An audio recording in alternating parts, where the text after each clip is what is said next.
สหายสุพลจันทวีไสยผู้อำนวยการใหญ่บริษัทลาวโทรคมนาคมมหาชนพร้อมด้วยคณะเข้าวางพวงมาลาไว้อาลัยต่อการจากไปของสหายพลเอกคำไต่ศรีพันดรอดีตประธานคณะบริหารงานศูนย์กลางพรรค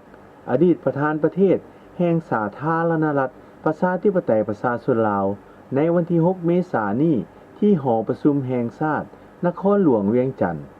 สหายสุพลจันทวีไสยต่างหน้าให้พนักงานทั่วบริษัทลาวโทรคมนาคมมหาชนแสดงความเศร้าสลดใจและอาลัยอาวรณ์อย่างสุดซึ้งต่อการมรณกรรมของสหายพลเอกคำไต่ศรีพันดร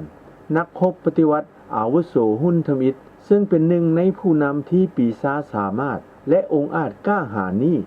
เป็นการสูญเสียอันใหญ่หลวงของภาครัฐและประชาชนบรรดาเผ่าซึ่งตลอดชีวิตแห่งการเคลื่อนไหวของสหายได้อุทิศตนทั้งชีวิตเหงื่อแหงและสติปัญญา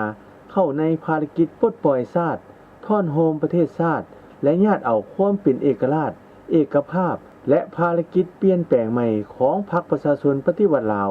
เป็นผู้นำพาการจะตั้งปฏิบัติแนวทางเปลี่ยนแปลงใหม่รอบด้านที่มีหลักการของพรรคเฮาคณะพรรคคณะนำบริษัทลาวโทรคมมหาชนพร้อมด้วยพนักงานบริษัททุกทั่วหน้าจะสืบต่อภารกิจปกปักรักษา